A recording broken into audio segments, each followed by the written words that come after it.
Hello, welcome you all back. अगर आप कोई भी प्रॉपर्टी लेने जाते हैं या आपकी कोई भी प्रॉपर्टी है उसको आप सेल करना चाहते हैं, तो जो सबसे बड़ा चैलेंज होता है कि आपको पता होना चाहिए कि what is the fair value of that property. चाहे वो बायर हो या सेलर हो, दोनों को प्रॉपर्टीज की, रियल एस्टेट प्रॉपर्टी की फेयर वैल्यू पता होनी चाहिए। इसके थोड़ा सा डिफरेंट टेक्निक्स होती है क्या, कैसे रियल एस्टेट प्रॉपर्टीज को वैल्यूएट किया जाता है, कि उसकी ट्रू वैल्यू क्या है, जो कि हम इस वीडियो में पूरा डिटेल में बात करेंगे उसके बारे में। और इस वीडियो के बाद वी आर श्योर कि आपको मुकम्मल पता होगा कि किसी भी रियल एस्टेट प्रॉपर्टी को कैसे वैल्यूएट किया जाता है, उसकी फेयर वैल्यू कैसे निकाली जाती है। ओके, यूजुअली लोग रियल एस्टेट को दो पर्पज से लेते हैं। फर्स्ट या तो रेसिडेंशियल पर्पज, जिसको वो कंजप्शन पर्पज से लेते हैं कि उसको लेके उसे खुद पर्सनल यूज करने के लिए लेते हैं, रहने के लिए लेते हैं। दूसरा इन्वेस्टमेंट पर्पज के लिए लेते हैं। जो हमारा ये एनालिसिस मॉडल होगा ये मोस्टली इन्वेस्टमेंट पर्पज के अकॉर्डिंग ज़्यादा सूटेबल होगा, क्योंकि हम इस पे रिटर्न पे बात करेंगे कि प्रॉपर्टी का रिटर्न कैसे होगा, कितना रिटर्न दे रही है वो, कैसे उसको वैल्यूएट करें। क्योंकि जब हम रेसिडेंस पर्पज से लेते हैं तो हम बहुत सारे हमारे जो वो होती है यूटिलिटी फैक्टर्स होती हैं वो चेंज हो जाते हैं। हम थोड़ा इमोशनली होके प्रॉपर्टी बाय करते हैं जब हम क्या कहते हैं कि रेसिडेंस पर्पज से लेते हैं। तो हमारा मॉडल शायद रेसिडेंस पर्पज के लिए उतना फिट ना बैठे, उसके लिए और भी चीज़ें आपको देखनी पड़ेंगी कि हाँ, आप जहाँ रहने जा रहे हैं उसकी सराउंडिंग, वहाँ पे इन्वायरमेंटल क्या सराउंडिंग है, क्या एम्बियंट है, ये सब सारे फैक्टर करेंगे। बट हम जो बताने जा रहे हैं इस वीडियोज में वो मोस्टली हमारा इन्वेस्टमेंट प्रॉपर्टीज के लिए है, कि जो हमारी इन्वेस्टमेंट रियल एस्टेट प्रॉपर्टीज हैं उसकी ट्रू वैल्यू कैसे निकाला जाए, उस प्रॉपर्टीज की फेयर वैल्यू क्या है, और अगर उस प्रॉपर्टीज को आप लेते हैं तो उस पर कितना रिटर्न जनरेट करेगा, और जितना रिटर्न वो प्रॉपर्टी अगर जनरेट कर रही है तो उसके इनकम के बिहाफ पे उस प्रॉपर्टी की ट्रू वैल्यू क्या होती है। Okay, so let's start. So सबसे पहली चीज मैं आपको बताना चाहूंगा कि रियल एस्टेट इन्वेस्टमेंट के तीन सबसे ब्रॉड मेथड है जिससे हम रियल एस्टेट प्रॉपर्टीज को वैल्यूएट करते हैं। पहला मेथड सेल्स कंपैरिजन अप्रोच, दूसरा होता है कॉस्ट अप्रोच, तीसरा होता है इनकम कैपिटलाइजेशन अप्रोच, जिसको कैप रेट भी बोलते हैं। ये तीन मेथड होते हैं जिससे हम प्रॉपर्टीज की वैल्यूएशन का पता लगाते हैं कि इसकी सही वैल्यू क्या है। हम तीनों के बारे में बात करेंगे। Sales comparison and cost approach ज्यादा पॉपुलर अप्रोच नहीं है, इसको ज्यादा नहीं यूज किया जाता है, लेकिन इन्वेस्टमेंट प्रॉपर्टीज के लिए जो सबसे पॉपुलर अप्रोच है वो है कैप रेट या कैपिटलाइजेशन अप्रोच। हम सबसे ज्यादा जो हमारा एम्फेसाइज होगा वो कैपिटलाइजेशन अप्रोच पे होगा, लेकिन हम दोनों और को सीखेंगे। हम सेल्स कंपैरिजन अप्रोच को भी देखेंगे, कॉस्ट अप्रोच को भी देखेंगे। ओके, तो सबसे पहले चलिए हम ब्रीफली देख लेते हैं। सबसे पहले हम sales comparison approach and cost approach को सबसे पहले देख लेते हैं, फिर हम डिटेल में बात करेंगे इनकम कैपिटलाइजेशन अप्रोच, जो सबसे पॉपुलर अप्रोच है और सबसे ज्यादा इफेक्टिवली यूज होती है हर इन्वेस्टमेंट प्रॉपर्टीज के लिए। देखिए, सेल्स कंपैरिजन अप्रोच, सबसे पहले हम सेल्स कंपैरिजन अप्रोच में जाते हैं। सेल्स कंपैरिजन अप्रोच में ये होता है कि जो भी हमारी सराउंडिंग है 1 माइल के रेडियस में, 1 माइल के रेडियस में जो भी प्रॉपर्टीज है, अगर कोई प्रॉपर्टीज उस एरिया में बिकी हुई है, पहले से उसका सेल हुआ है, तो हम उसकी सेल्स प्राइस को लेके जो टारगेट प्रॉपर्टी है जिसको बाय या सेल करना है उसका कंपैरिजन करेंगे कि उसके कंपैरिजन में इसकी क्या वैल्यू होनी चाहिए। देखिए, अलग अलग प्रॉपर्टीज अलग अलग, थोड़ा सा उसमें वेरिएशन आ सकते हैं। कुछ प्रॉपर्टीज का उसकी बिल्डअप एरिया कितनी है, उसका क्या क्या एमिनिटीज है, तो उसको हमें वो करना पड़ेगा, थोड़ा सा एडिशन एंड सब्सट्रैक्शन उसमें थोड़ा सा करना पड़ेगा। तो सबसे पहले हम क्या करेंगे कि अगर कोई प्रॉपर्टी सेल हुई है, सेल्स कंपैरिजन अप्रोच में ये देखा जाता है कि कोई प्रॉपर्टी सेल हुई है तो सबसे पहले उसमें अगर देखेंगे कि वो रॉ प्रॉपर्टी थी या वो फर्निश्ड प्रॉपर्टी थी, उसमें फर्नीचर्स एंड अदर एमिनिटीज थी, उसके साथ वो सेल हुई है या वो हुई है। अगर इसके साथ सेल हुई है, सबसे पहले हम जितने भी उसके अंदर फर्नीचर एंड और एडिशनल चीजें होंगी उस सारी की सारी चीजों को उसके सेल कॉस्ट में से माइनस कर देंगे। हम सिर्फ रॉ प्रॉपर्टी का वैल्यू निकालेंगे, और उसके बाद जो भी उसकी एरिया है, जितने भी स्क्वायर फीट की वो प्रॉपर्टी है, उसको उससे डिवाइड कर देंगे।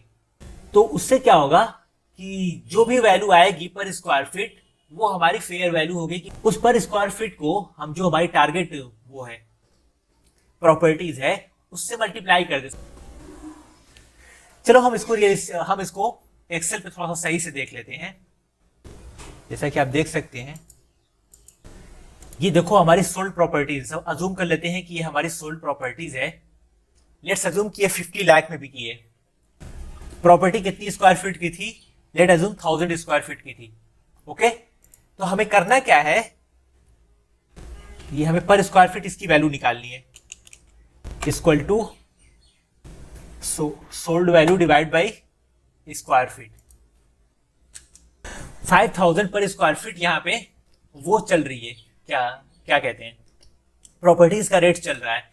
अब हमारी जो टारगेट प्रॉपर्टी है, ये समझ लो टारगेट, हमारी टारगेट प्रॉपर्टी जो है वो सपोज कर लो कि 2000 स्क्वायर फीट की है। ओके, तो अभी इसका रेट कितना होगा, हम सीधा जो रेट चल रहा है उसको इससे मल्टीप्लाई कर देंगे। सो मार्केट रेट कितना इसका होगा, इस कितनी स्क्वायर फीट की है डिवाइड बाई मल्टीप्लाई बाई जो रेट चल रहा है उस एरिया का।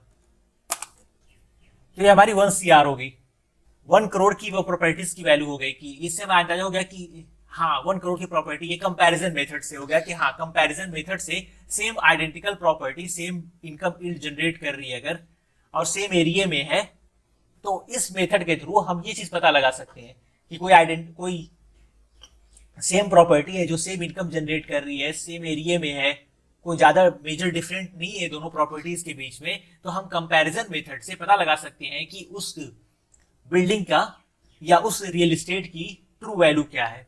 ओके, चलो अब अगला चलते हैं कॉस्ट अप्रोच। हमारी दूसरी जो अप्रोच है कॉस्ट अप्रोच, ये ज्यादा पॉपुलर अप्रोच नहीं है, इसके बहुत सारी लिमिटेशंस हैं। इसको वैल्यूएशन इसमें प्रॉपर्टीज का वैल्यूएशन हम कॉस्ट बेस पे करते हैं कि प्रॉपर्टीज को बिल्डअप में कॉस्ट क्या आती है, उसके आधार पे हम प्रॉपर्टीज का वैल्यूएशन करते हैं।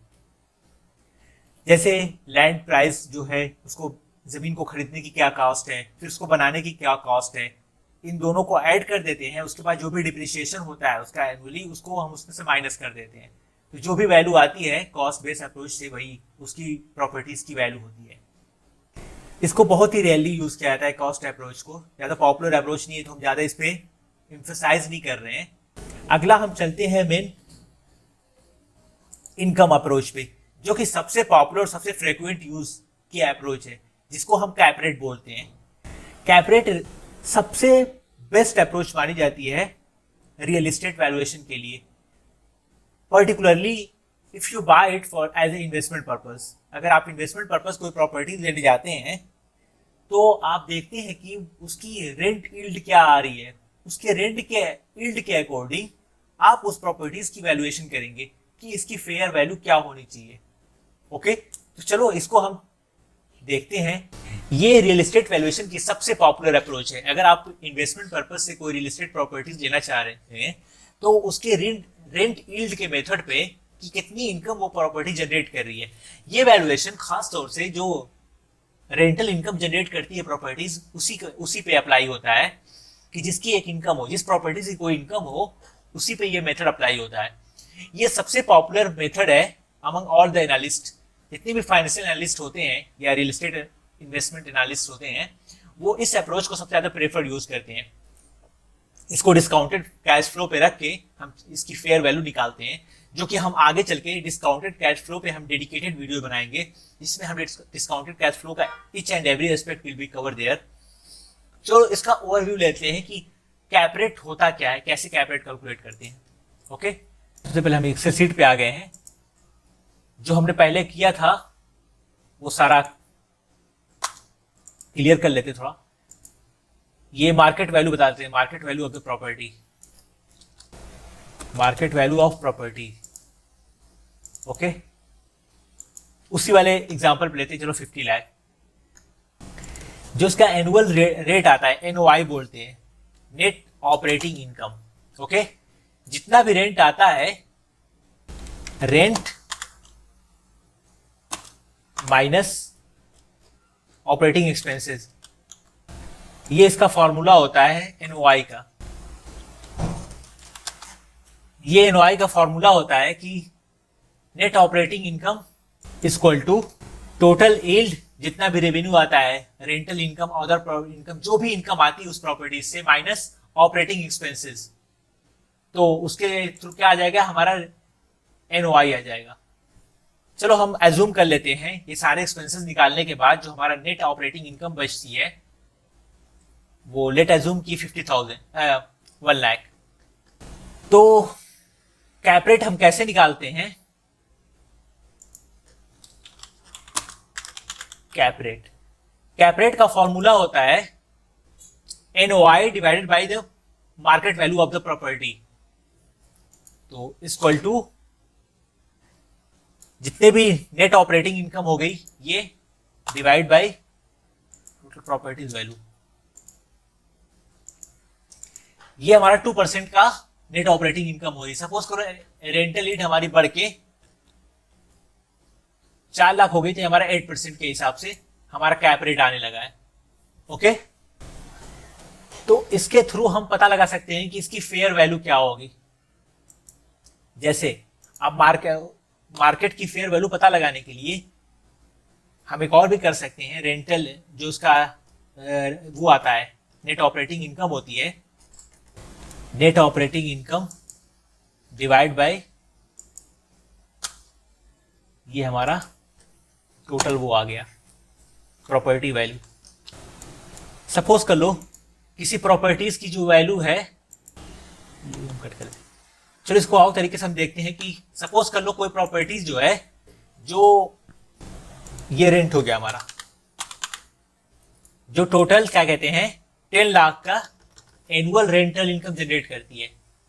ये 10 लाख की एनुअल इनकम जनरेट करती है। उसके जो ऑपरेटिंग एक्सपेंसेस हैं, मेंटेनेंस, वाटर बिल, टैक्स, सारे एक्सपेंसेस निकालने के बाद उसके सारे एक्सपेंसेस जो होते हैं लेट एज्यूम की होते हैं क्या कहते हैं 2 लाख, 2.5 लाख होते हैं total income.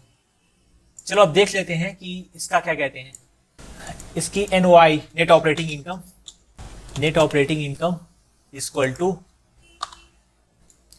Rent, total yield, revenue minus total expenses.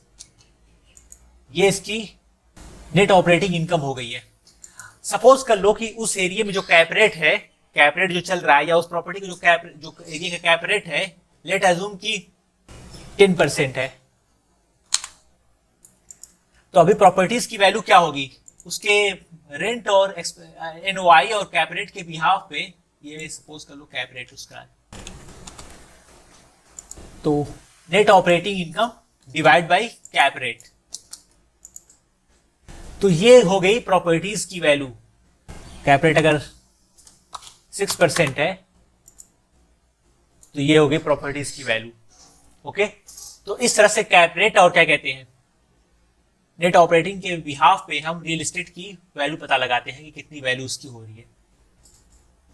अगर आपको कोई भी डाउट है तो प्लीज कमेंट करके हमें जरूर बताएं। Thank you, have a good day.